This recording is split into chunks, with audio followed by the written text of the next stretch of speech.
5 seconds. Start.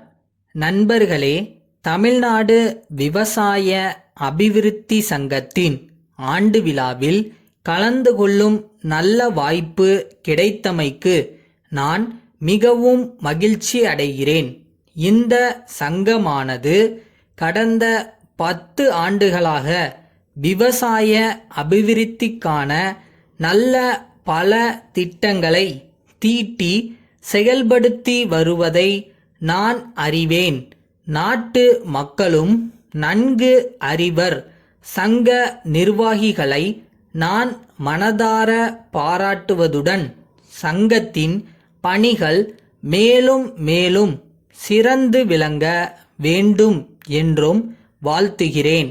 விவசாய அபிவிருத்திக்கு தேவையான எல்லா அம்சங்களையும் பற்றி தகுந்த ஆராய்ச்சி செய்ய வேண்டியதன் அவசியம் நாட்டில் உணரப்பட்டு வருவது நல்லதே ஆகும்.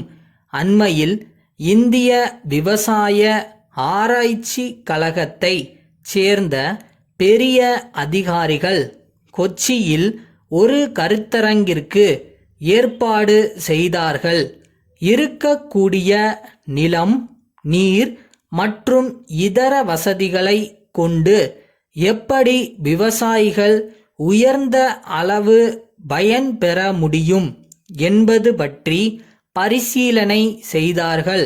விவசாயம், பொருளாதாரம் மற்றும் வளர்ச்சி இவற்றுக்கு பொருந்தும் வகையில் குறிப்பிட்ட சில துறைகளில் ஆராய்ச்சி செய்வதற்காக சிறந்த ஆராய்ச்சி கூடங்களை நிறுவுவதற்கு ஏற்பாடு செய்ய வேண்டும் என்று முடிவு செய்தார்கள்.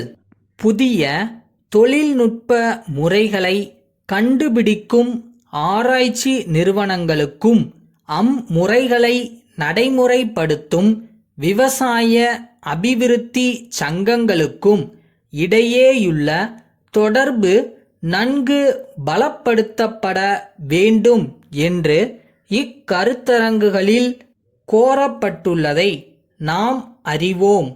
இத்தகைய நெருங்கிய தொடர்பு உற்பத்தியை பெருமளவுக்கு பெருக்க உதவும் என்பதில் ஐயமில்லை. தற்சமயம் ஒரு சில மாநிலங்களில் தான் இந்த 2 பிரிவுகளும் ஒன்றுக்கொன்று இணைந்து செயல்பட்டு நாட்டுக்கு நல்ல பயனை அளித்துள்ளன. இவை எல்லா இடங்களிலும் இதே முறையில் செயல்பட வேண்டுமென்று கேட்டுக்கொள்ள விரும்புகிறேன். நம் நாட்டின் சில பகுதிகளில் கடந்த சில ஆண்டுகளில் விவசாய உற்பத்தி கணிசமான அளவிற்கு உயர்ந்துள்ளது என்பதை அனைவரும் ஒப்புக்கொள்ள வேண்டும். இருப்பினும் நாட்டின் எல்லா பாகங்களிலும் பரவலாக இந்த நிலை ஏற்படும்படி செய்தல் இன்றியமையாததாகும். இந்த நிலை ஏற்பட வேண்டுமானால் விவசாய ஆராய்ச்சி பிரிவு, அபிவிருத்தி பிரிவு ஆகிய இரண்டும் ஒருங்கிணைந்து நாடு முழுவதும் செயல்பட வேண்டுமென்று கேட்டுக்கொள்கிறேன்.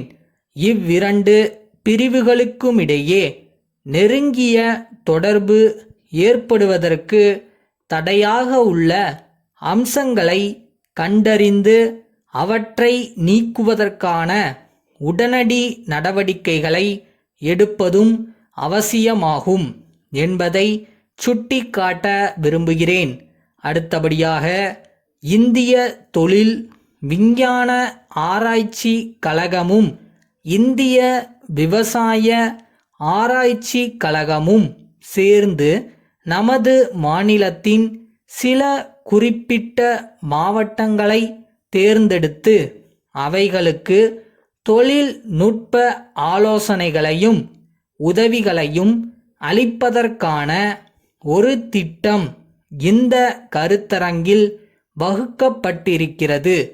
இந்த திட்டம் மிகவும் வரவேற்கத்தக்கதொரு திட்டமாகும் என்பதை மிகுந்த மகிழ்ச்சியுடன் தெரிவித்துக் கொள்கிறேன். மதுரை மாவட்ட ஆட்சித்தலைவரிடமிருந்து சென்னை தமிழ்நாடு அரசு கல்வித்துறை செயலாளருக்கு கடிதம். ஐயா, மதுரை மாவட்டம் பாக்கம் கிராமத்தில் புதிதாக உயர்நிலை பள்ளி திறப்பது பற்றி கீழ்க்கண்ட விவரங்களை அரசுக்கு அளிக்க விரும்புகிறேன். உயர்நிலை பள்ளி வேண்டும் என்பது இந்த ஊர் பொதுமக்களின் நீண்ட நாள் கோரிக்கையாகும்.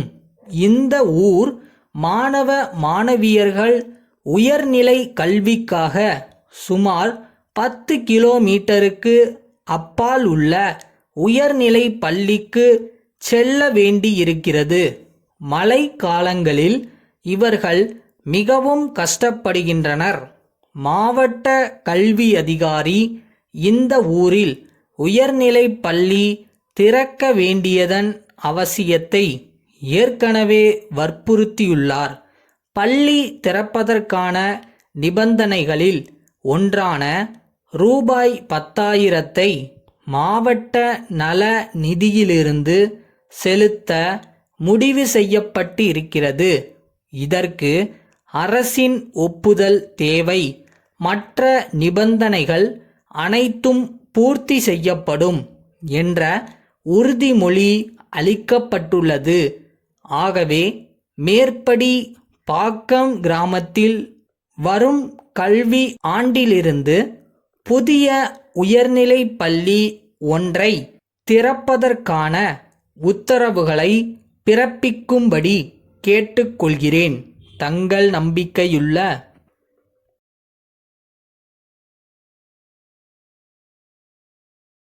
நீங்கள் எடுக்கிற முயற்சிகள் தவறலாம், ஆனால் உங்களோட விடாமுயற்சி என்னைக்கு தவறக்கூடாது.